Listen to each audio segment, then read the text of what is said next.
तो यहाँ पर हम देखेंगे पार्टीशन फंक्शन बच्चों। पार्टीशन फंक्शन किसे कहते हैं, और पहले तो देखेंगे पार्टीशन फंक्शन का फिजिकल सिग्निफिकेंस क्या है वो देखेंगे, और उसके बाद देखेंगे मैथमेटिकल फार्मूला जो निकल करके आता है मैक्सवेल बोल्ट्जमैन इक्वेशन से। तो पहले फिजिकल पार्टीशन का मतलब होता है बंटवारा, बटे होना। पार्टीशन का मतलब क्या होता है? बटना।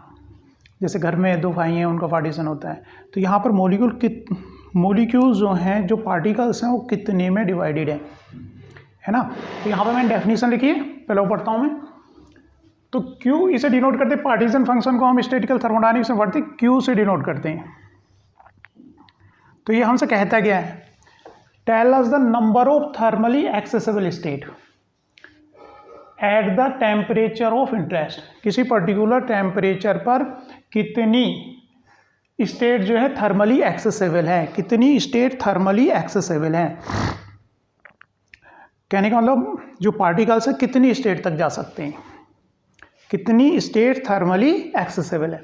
तो यहाँ पे पहले इसको सिंपलीफाई वे में समझने की कोशिश करते हैं, कितनी स्टेट थर्मली एक्सेसिबल है। देखो ये कोई ट्री है और यहाँ पे मैंने ये मंकी बैठाए हुए हैं, केवल एक ब्रांच पे है। सपोज ये स्थिति है इनकी, मंकी थोड़े से इस तरह से इतने वीक हैं कि ये जो है जंप करके दूसरी स्टेट पे नहीं जा सकते, मतलब दूसरी ब्रांच पे ये नहीं जा सकते। तो इनके लिए जो एक्सेसिबल है, एक्सेसिबल का मतलब है जो उपलब्ध है। तो ये केवल इनका बंटवारा नहीं हो सकता, एक ही जगह रहेंगे, एक ही ब्रांच पे रहेंगे। तो इनकी जो इनका जो पार्टीशन फंक्शन होगा वो 1 होगा। पार्टीशन फंक्शन इसका क्या कहलाएगा? 1, क्योंकि ये क्या कह रहे हैं, रह रहे हैं एक ही स्टेट में रह रहे हैं। स्टेट का मतलब होता है स्थिति में, है ना, पार्टिकल की स्थिति। वहाँ पर अलग से मैं स्टेट को थोड़ा सा एक्सप्लेन करूँगा आगे बढ़ने से पहले। पहले मंकी के एग्जाम्पल से इस चीज़ को समझ लेते हैं। अगर बच्चों थोड़ी सी ब्रांच थोड़ी सी नीचे हो गई, हाइट कम हो गई, और मंकी इतने पावरफुल हैं कि जंप करके क्या जा सकते हैं, वो दूसरी ब्रांच पर भी जा सकते हैं। तो अब मंकी 2 जगह बढ़ गए, इनका पार्टीशन 2 स्टेट्स में हो गया। इनके लिए जो एक्सेसिबल मतलब जो उपलब्ध हैं, अवेलेबल हैं, अब 2 स्टेट अवेलेबल है इन मंकीज़ के लिए। तो जो पार्टीशन फंक्शन यहाँ पर होगा पार्टीशन फंक्शन क्या आएगा? 2 आएगा, क्योंकि इनके लिए अब 2 ब्रांच अवेलेबल हैं, 2 ब्रांच पर रह सकते हैं। इनका बंटवारा क्या हो गया? 2 स्टेट में, 2 स्थिति में ये रह सकते हैं। तो ये बढ़ गए 2 जगह, तो क्यों क्या हो गया? 2 हो गया इनके लिए। ऐसे ही पार्टिकल्स के लिए भी है, बात समझ में आ गई होगी यहीं से। पार्टीशन का मतलब यहाँ पे मैंने लिखा हुआ है बंटवारे में, कितने में बांटें, कितने में उसको डिवाइड करें, मॉलिक्यूल्स को, पार्टिकल्स को, कितनी स्टेट्स में। तो जितनी क्या कहता है? Tells us number of thermally accessible state, कितनी थर्मली एक्सेसिबल स्टेट है। यहाँ मंकी थोड़े वीक थे, या कहें कि हाइट ज़्यादा थी सेकेंड स्टेट के लिए, तो जंप करके ऊपर जा नहीं सकते थे। तो ट्रिकी ये केवल एक ही ब्रांच पे बैठे हुए, इनके लिए जो एक्सेसिबल है, उपलब्ध है, ब्रांच एक है। तो पार्टीशन फंक्शन क्या हो गया? Q = 1। इनके लिए 2 ब्रांच अवेलेबल हो गई, ब्रांच की हाइट कम हो गई, जंप करके ऊपर भी जा सकते हैं, नीचे भी आ सकते हैं। तो पार्टीशन फंक्शन क्या हो गया? 2 हो गया। पार्टीशन मतलब डिवाइड करना। तो जो टोटल मंकी थे वो किस में हो गए? 2 में डिवाइड हो गए। तो इसे पार्टीशन फंक्शन क्या आ गया? Q = 2 आ गया।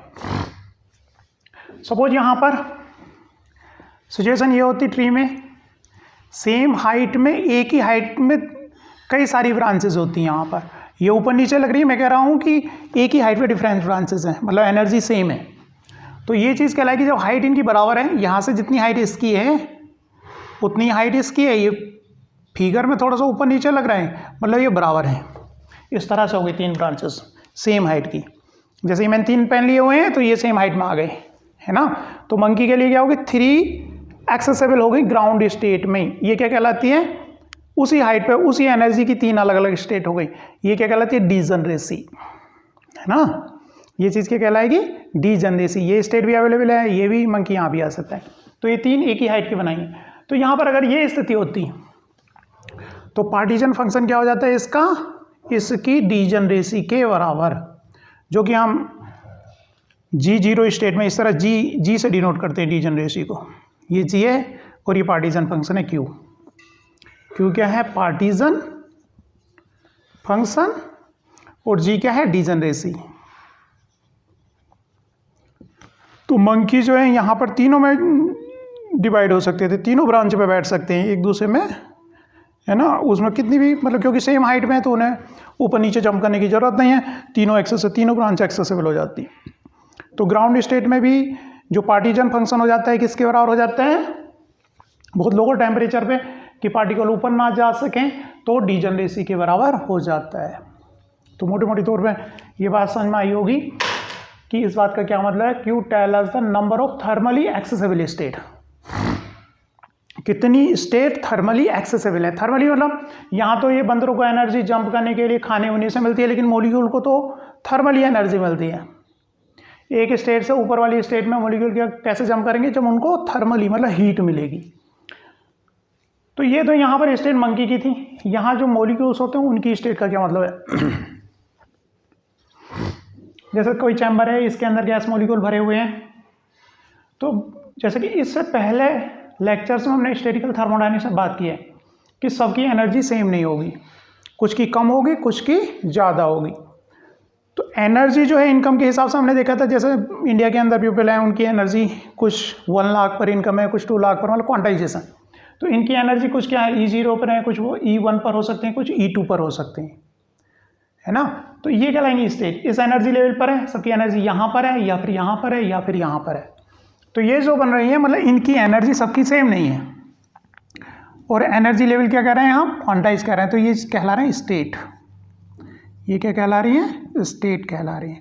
ऐसी जैसे रोटेशनल एनर्जी लेवल, मॉलिक्यूल क्या करते हैं, गैस के मॉलिक्यूल रोटेट करते रहते हैं, उनका जो रोटेशन है किस एनर्जी से, जैसे पंखा रोटेट करता रहता है तो उनकी जो रोटेशनल एनर्जी है वो कैसी है, क्वांटाइज है।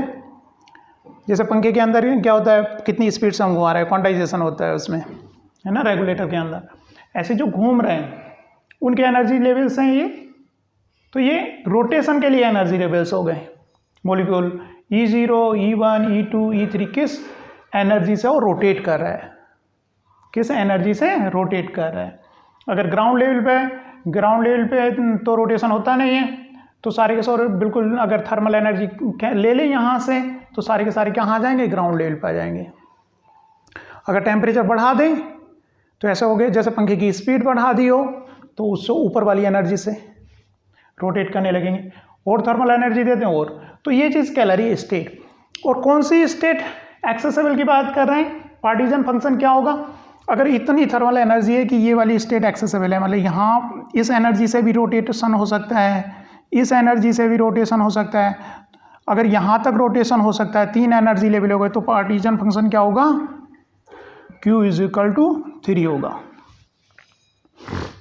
ऐसे वाइब्रेशन के लिए आ गया, जो मॉलिक्यूल्स वाइब्रेट करते रहते हैं, मॉलिक्यूल क्या करते रहते हैं, वाइब्रेट करते रहते हैं, तो वाइब्रेशन की जो एनर्जी है वो भी क्या है, क्वांटाइज है, उनकी भी स्टेट्स हैं। और तो पार्टीजन फंक्शन में यहाँ पे क्या कहेंगे, कितने एनर्जी लेवल, कितनी स्टेट्स, एनर्जी लेवल नहीं स्टेट एक्सेसिबल हैं उस थर्मल एनर्जी में। स्टेट क्यों नहीं, क्योंकि एक ही एनर्जी लेवल पे, जैसे कि यहाँ पे ब्रांच की बात की थी, एक ही एनर्जी लेवल पे क्या हो सकती हैं, सेम एनर्जी की अलग अलग स्टेट हो सकती हैं। अब इसे हम मैथमेटिकली भी चलेंगे समझते हुए कि पार्टीजन फंक्शन कहाँ से आया। लेकिन पार्टीजन फंक्शन का मतलब क्या होता है, जो पार्टिकल्स हैं जिन स्टेट की हम बात करें उसके लिए कितनी एनर्जी लेवल, कितनी स्टेट एक्सेसिबल है। जैसे कि ट्री के एग्जाम्पल इससे यहाँ से मंकी के एग्जाम्पल से इजीली समझी जा सकती है बात। चलो आगे देखते हैं कि पार्टीजन फंक्शन जो है कहाँ से टर्म आई है। तो हम चलेंगे मैक्सवेल से। तो मैक्सवेल का जहाँ पर हमने डेरिवेशन छोड़ा था पीछे, वहाँ से आगे हम प्रोसीड करेंगे। तो बच्चों पार्टीजन होता है बंटवारा, कितनी स्टेट में बटा हुआ है वो उसके बराबर आता है। बहुत ईजी है, डिफिकल्ट नहीं है। आगे बात समझ में आ जाएगी कि कैसे कैलकुलेट करना है, क्या करना है। फिलहाल इसका फिजिकल सिग्निफिकेंस यही होता है कि कितनी नंबर ऑफ स्टेट एक्सेसिबल हैं, उपलब्ध हैं पर्टिकुलर पार्टिकल्स को, ठीक है, जितनी स्टेट अवेलेबल होंगी उसके बराबर होता है पार्टीजन फंक्शन। हमने मैक्सवेल बोल्ट्जमैन का जो डेरिवेशन किया था तो कहाँ पे छोड़ा था, हम बात करें मैक्सवेल बोल्ट्जमैन।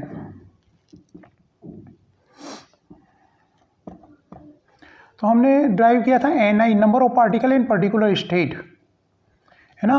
इसको ये आया था हमारा GI e की power minus alpha minus beta EI, ये फार्मूला हमारा वहाँ से निकल कर आया था। तो हम जानते हैं वी नो, थोड़ा सा मैथमेटिकली इसको ड्राइव करते हैं और फिर उसकी बात करेंगे कि मैथमेटिकली पार्टीशन फंक्शन का फार्मूला क्या होता है। वी नो Ni क्या था, number of particle in particular state. तो यहाँ पर कुछ स्टेट बना लेते हैं कि पार्टिकल जो है कौन सी स्टेट में कितने हैं। ये हो गई E0 स्टेट, ये हो गई E1 स्टेट, ये हो गई E2 स्टेट, ये हो गई E3 state and so on. तो वी नो जो टोटल नंबर ऑफ पार्टिकल्स होंगे उनका जो सम होगा, जो टोटल पार्टिकल है कंटेनर के अंदर n के बराबर होगा। कुछ पार्टिकल यहाँ पर है फर्स्ट स्टेट में, सेकेंड स्टेट में, थर्ड स्टेट में, सबको जोड़ दें, सम कर दें, n0 जो यहाँ पर पार्टिकल्स हैं प्लस पहली फर्स्ट स्टेट में प्लस सेकेंड स्टेट में एंड सो ऑन, वो कितना होगा टोटल n। टोटल n मतलब आप जो कंटेनर लेके चले थे उसके अंदर जो पार्टिकल्स थे, इनमें से कुछ पार्टिकल इस स्टेट में, कुछ इस स्टेट में, कुछ इस स्टेट में होंगे। अगर हम टोटल का सम कर देंगे तो किसके बराबर आएगा, टोटल नंबर ऑफ पार्टिकल्स के बराबर होगा। तो वही चीज़ यहाँ पर मैं लिख रहा हूँ। तो समेशन ni क्या है, ये पार्ट्स, इक्वेशन 1 दे देते हैं इसको। तो समेशन i GI e की power minus alpha minus beta EI is equal to क्या हो गया n। इसको बच्चों जो माइनस है e की पावर माइनस अल्फा में बाहर निकाल ले रहा हूँ समेशन से, तो क्या e की power minus alpha summation i GI e की पावर माइनस क्या रह गया बीटा EI रह गया। ठीक है, क्योंकि यहाँ पर e की minus alpha minus beta EI को क्या लिख सकते हैं, इजकल टू e की power minus alpha dot e की पावर माइनस बीटा EI लिख सकते हैं। तो समेशन से बाहर क्या निकाले, e की पावर माइनस अल्फा हमने बाहर निकाल लिया, इजकल टू क्या आ गया n आ गया। तो e की power minus alpha is equal to क्या आ गया n upon summation i GI e की पावर माइनस बीटा EI आ गया। इसको बोल दिया 2। हमने कुछ नहीं किया है यहाँ तक, हमने इसको समेशन कर दिया। हम ये इक्वेशन जा रहे हैं summation ni is equal to n। ये तो ऑब्वियस है कि टोटल पार्टिकल्स का जो सम होगा वो टोटल पार्टिकल के बराबर होगा, तो इनका समेशन इजकल टू n होगा। तो यहाँ पे समेशन किया है, ये किसके बराबर था, इसके समेशन के, तो मैंने ये पार्ट यहाँ पे लिख दिया इजकल टू n। यहाँ से e की पावर माइनस अल्फा बाहर निकाल लिया, तो ये वाला पार्ट यहाँ पे आ गया इजकल टू n e की पावर माइनस अल्फा आ गया। Putting this value in equation 2, putting this value in equation 1, यहाँ पे पुट कर रहा हूँ, किसकी जगह पे पुट कर रहा हूँ मैं, e की पावर माइनस अल्फा की जगह पर। ठीक है, तो ni क्या हो गया बच्चों, इसकी वैल्यू को ऊपर पुट करके ये बराबर आ गया GI n e की power minus beta EI, e की पावर माइनस अल्फा ये जो है इसकी जगह पे मैंने क्या रख दी, ये वैल्यू रख दी, तो n उसका ये वो नीचे क्या चला गया समेशन GI e की पावर माइनस बीटा EI आ गया। अब इसको मैं किस तरह से लिख सकता हूँ, ni अपॉन n, ये n इधर आ गया, इजकल टू GI e की power minus beta EI upon summation i GI e की पावर माइनस बीटा EI। तो बच्चों यहाँ पर अगर नहीं पता GI क्या है, GI क्या है बच्चों, यहाँ पर डीजनरेसी, किसको बोलते हैं हम, डीजनरेसी को। डीजनरेसी क्या होती है, ऐसी स्टेट जिसकी एनर्जी क्या हो, सेम हो। जैसा अभी ब्रांचेस की बात की थी, तो 3 ब्रांचेस सेम हाइट पे बनाई थी मैंने, तो उनकी एनर्जी क्या थी, सेम थी, तो डीजनरेसी वहाँ पर क्या थी, 3 थी, है ना। तो ये डीजनरेसी है। अगर एक स्टेट में एक एनर्जी लेवल पे एक ही स्टेट है, अगर मान लीजिए हॉस्टल बनाए, यहाँ पर ग्राउंड फ्लोर पर मान लीजिए एक ही रूम है, फर्स्ट फ्लोर पर भी एक ही रूम है, सेकेंड फ्लोर पर भी 1 रूम है, तो डीजनरेसी ये एनर्जी लेवल्स हो गए E0 E1 E2, तो डीजनरेसी क्या हो गई, इनमें सब में 1 हो गई, 1 हो जाएगा सिंपल केस है। लेकिन अगर मान लीजिए कोई हॉस्टल जिसमें बच्चे रहते हैं ना, यहाँ पर मान लिया 3 कमरे हैं, फर्स्ट फ्लोर पर मान लिया 2 कमरे हैं, थर्ड फ्लोर पर मान लिया 4 कमरे बने, तो इस लेवल पर ये एनर्जी तो सेम है क्योंकि सेम हाइट है, ये लेवल है ग्राउंड फ्लोर E0 एनर्जी का, E1 एनर्जी का, E3 ये थर्ड फ्लोर आ गया। तो डिजनरेसी जी कितनी है इसकी 3, इसकी जी कितनी है 2 डिजनरेसी, क्योंकि 2 स्टेट हैं, 2 कमरे हैं सेम एनर्जी के। यहाँ पर कितने हो गए 1 2 3 4 कमरे हो गए सेम एनर्जी के। तो ये चीज़ क्या कहलाती है डिजनरेसी, है ना। तो डिजनरेसी कंफ्यूज नहीं होना। तो कुल मिलाकर के Ni/N, तो क्या आ गया बच्चों ये फ्रैक्शन आ गया। यहाँ पे इसको हम क्या बोलेंगे प्रोबेबिलिटी, पर्टिकुलर स्टेट में पार्टिकल्स के पाए जाने की। तो किसके बारे आ रहा है कि GI e⁻⁻βEi upon summation GI e⁻⁻βEi। इसको ऊपर लिख रहा हूँ, ये काम का है, ऊपर का हटा देता हूँ।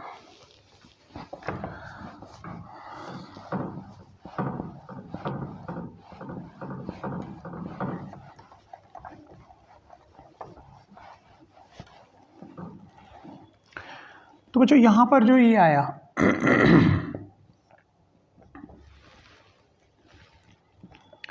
इसका टू GI e⁻⁻βEi अपॉन ये जो टर्म है इसी को हम पार्टीशन फंक्शन बोलते हैं, इसे डिनोट करते हैं Q से, है ना।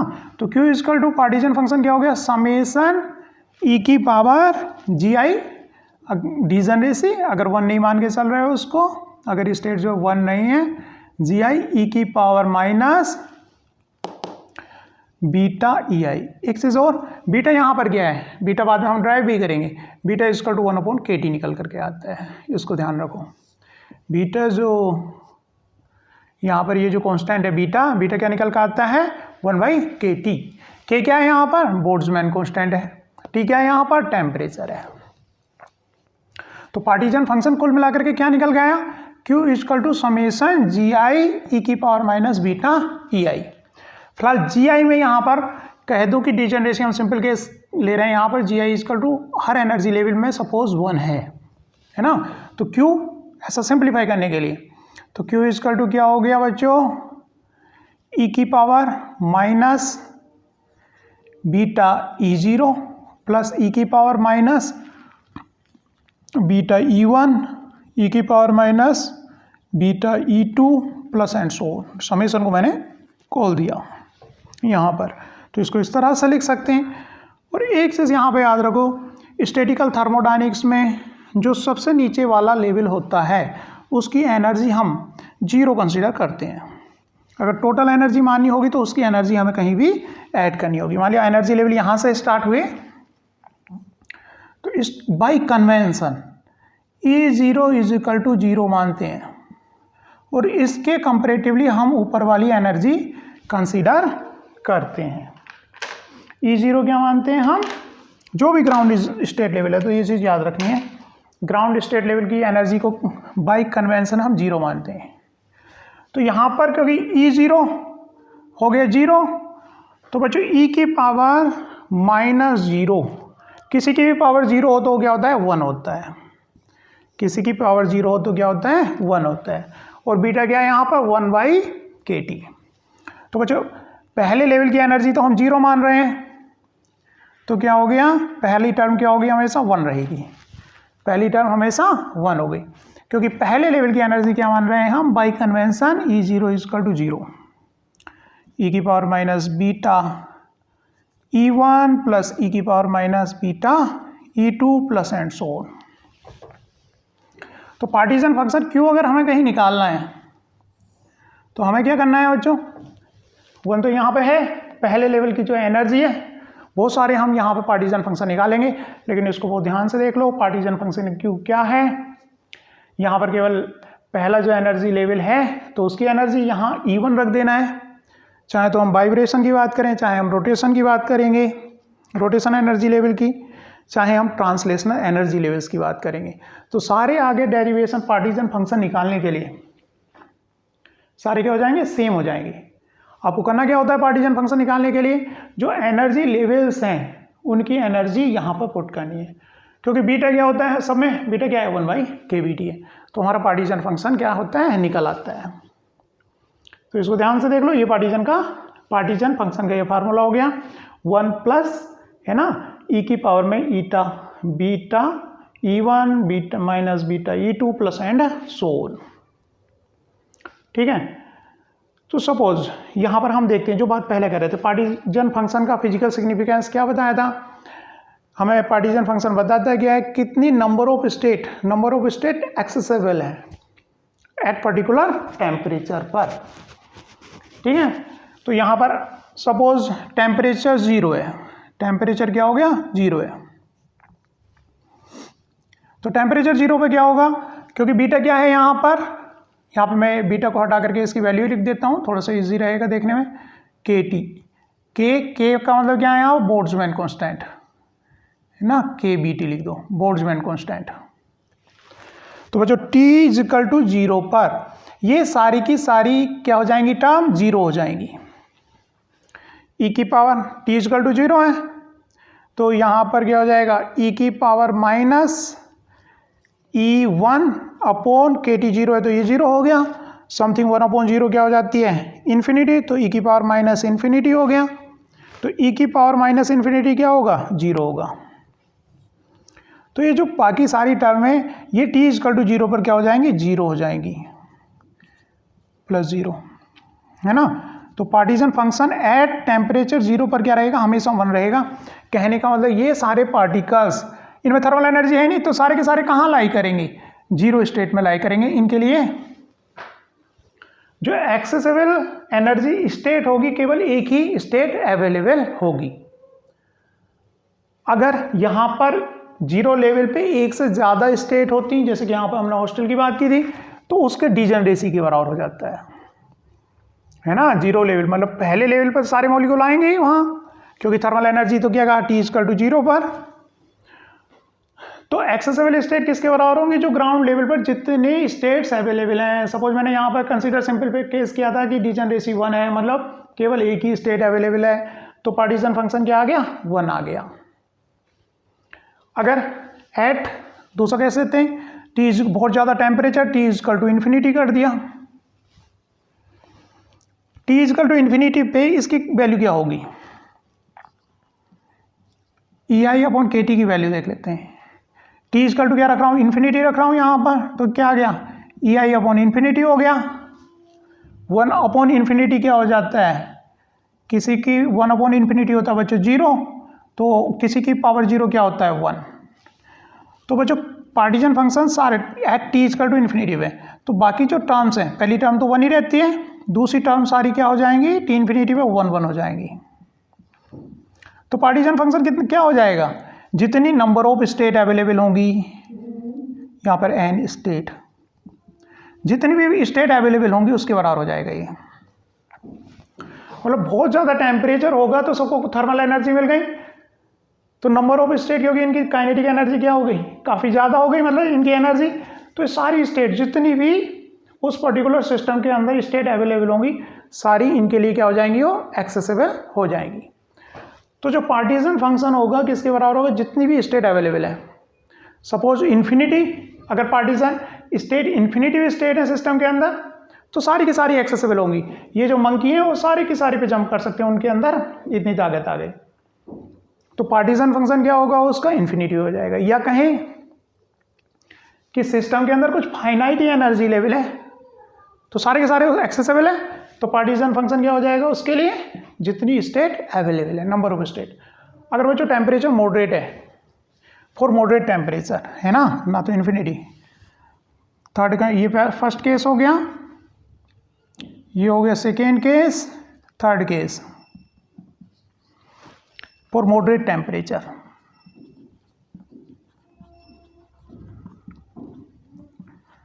तो बच्चों मॉडरेट टेम्परेचर की बात करें, अगर सपोज यहाँ पर इसके ऊपर ये कुछ और अवेलेबल हैं E4, E5, E6, तो बच्चों सपोज KT की जो मल्टीप्लिकेशन इतनी आई यहाँ तक, तो KT जो है बड़ा है E3 से, E3 और E2 इनसे बड़ा है, KT यहाँ तक इसकी वैल्यू है। लेकिन ये जो एनर्जी लेवल है इनमें इनकी जो वैल्यू KT से ज़्यादा है, KT से ज़्यादा है इनकी वैल्यू E4। तो जो पार्टिकल्स यहाँ पर है वो उनके पास केवल इतनी एनर्जी होगी कि E3 तक जंप कर पाए। तो जितनी स्टेट ये होंगी वो एक्सेसिबल होंगी। वो पार्टीशन फंक्शन कितना रहेगा 1 2 3 4 Q इक्वल टू 4 रहेगा, क्योंकि KT की वैल्यू क्या हो गई, KT की वैल्यू अब छोटी हो गई उतनी KT क्या दे रहा है यहाँ पर थर्मल एनर्जी के बराबर है। क्या है थर्मल एनर्जी। अब ये इनकी एनर्जी स्टेट की ज़्यादा है, तो यहाँ पर जो मंकी बैठे हुए हैं उनके अंदर इतनी एनर्जी नहीं आई कि यहाँ से ऊपर जंप कर जाए। जो बाहर से एनर्जी KT एनर्जी मिल रही है, थर्मल एनर्जी मिल रही है, केवल यहाँ तक की जंप के लिए मिल रही है। तो ये वाली जो टर्म्स आएंगी, ये जो एनर्जी लेवल है ये इनके लिए एक्सेसिबल नहीं है। तो पार्टीशन फंक्शन जितनी भी स्टेट यहाँ तक अवेलेबल है, क्योंकि अगर यहाँ से देखें, कहने का मतलब यहाँ तक के लिए e की power minus E upon KT, ये क्योंकि यहाँ पर KT बड़ा हो रहा है, ये KT क्या हो रहा है बड़ा हो रहा है, तो ये पूरी टर्म क्या बन रही होगी 0 बन रही होगी, है ना, E की पावर 0। तो ये हमेशा 1 वैल्यू यहाँ पर दे रही होगी। लेकिन यहाँ पर E की power minus E upon KT, यहाँ पर KT क्या हो गया छोटा हो गया, ये वैल्यू क्या होगी 0 की तरफ को जाने लगी, तो ये 0 1 अपॉन 0, तो ये इन्फिनिटी की तरफ को जाने लगी, तो ये वैल्यू क्या हो जाएगी यहाँ पर ये 0 होगा, तो E माइनस इन्फिनिटी मतलब ये 0, मतलब आगे की जो स्टेट होंगी KT से जो ऊपर हैं उनका कंट्रीब्यूशन उसके लिए नहीं रहेगा। इसका फिजिकल सिग्निफिकेंस क्या हो गया कि अगर KT जहाँ तक है, जितनी थर्मल एनर्जी मिल सकती है जिन स्टेट तक, वो स्टेट उन पार्टिकल्स के लिए क्या रहेंगी अवेलेबल रहेंगी। नेक्स्ट आगे देखते हैं, अगर कहीं पर केवल 2 ही सिस्टम के अंदर क्या है 2 ही एनर्जी स्टेट अवेलेबल हैं, अगर कोई जैसे कि हम बात करें रेडिकल्स की बात करें, अगर केवल किसी सिस्टम ऐसा है कि उसके अंदर केवल 2 ही स्टेट हैं, या फिर NMR की बात करें, NMR में जो है प्रोटॉन की जो स्पिन है उसमें केवल 2 ही एनर्जी स्टेट अवेलेबल हैं, तो पार्टीशन फंक्शन उनके लिए क्या हो जाएगा हायर टेम्परेचर पर 2 हो जाएगा। किसी रेडिकल की बात कर लेते हैं, रेडिकल, तो रेडिकल में बच्चों 2 स्पिन होंगी, मतलब फ्री रेडिकल की बात कर रहे हैं यहाँ पर, तो इसकी 2 स्पिन होंगी प्लस और माइनस हाफ, तो इसके लिए जो एनर्जी लेवल्स हैं केवल 2 अवेलेबल है, एक माइनस हाफ और एक क्या प्लस हाफ। तो हायर टेम्परेचर पे एट हायर टेम्परेचर,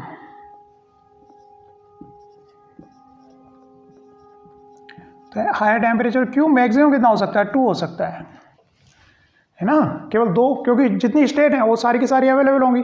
तो पार्टीशन फंक्शन क्या होता है कि number of accessible state at particular temperature पर, तो यहाँ पर 2 स्टेट अवेलेबल हैं, 2 स्टेट है ही 2 स्टेट यहाँ पर, तो दोनों की दोनों अवेलेबल हो जाएंगे कहाँ पर हायर टेम्परेचर पर। अगर बहुत लोअर टेम्परेचर कर दें 0 केल्विन कर दें तो सारे के सारे मॉलिक्यूल कहाँ पर आ जाएंगे लोअर लेवल पर आ जाएंगे, तो पार्टीशन फंक्शन क्या हो जाएगा वहाँ पर 1 हो जाएगा। तो कुल मिलाकर के यहाँ से कहने की बात ये है बच्चों, पार्टीशन फंक्शन है क्या जितनी नंबर ऑफ स्टेट अवेलेबल हो सकती हैं। इसको बहुत सारे एग्जाम्पल हो सकते हैं, फिलहाल मैं यहीं पर रोकता हूँ। और दूसरी चीज़ यहाँ पर क्या ध्यान देने वाली बात है, पार्टीशन फंक्शन का फार्मूला याद रखना है जो कि हमारे आगे काम आएगा। Q इक्वल टू समेसन, यहाँ पे लेते हैं हम डिजनरेसी जी आई ई की पावर माइनस बीटा को KT लिख देता हूँ यहाँ पर मैं EI अपॉन KT, ठीक है, ये याद रखना है। मतलब जितनी एनर्जी लेवल अवेलेबल हैं, है ना, तो इनका सम होगा। G को 1 करके लिख रहा हूँ मैं यहाँ पर, G को 1, ताकि थोड़ा लिखने में ईजी। समेसन का मतलब क्या है, यहाँ पर ओपन अप कर देना है सारी स्टेट के लिए, तो E की power minus E0 upon KT plus E की power minus E1 upon KT plus and so on. तो जो भी कुछ आगे इसमें पढ़ेंगे ये वाला फार्मूला याद रखना है। इस फार्मूले का मतलब क्या है कि यहाँ पर जो पहली वाली टर्म 1 1 है, तो यहाँ से 1 से स्टार्ट है 1, ये कितने से स्टार्ट है यहाँ पर 2। जो ये एनर्जी लेवल्स हैं E1 एनर्जी यहाँ पर रखनी है और उसकी कैलकुलेशन करनी है। E2 क्या है, सेकेंड एनर्जी लेवल की एनर्जी है, तो उनका समेसन ये पार्टीशन फंक्शन रहता है। Thank you.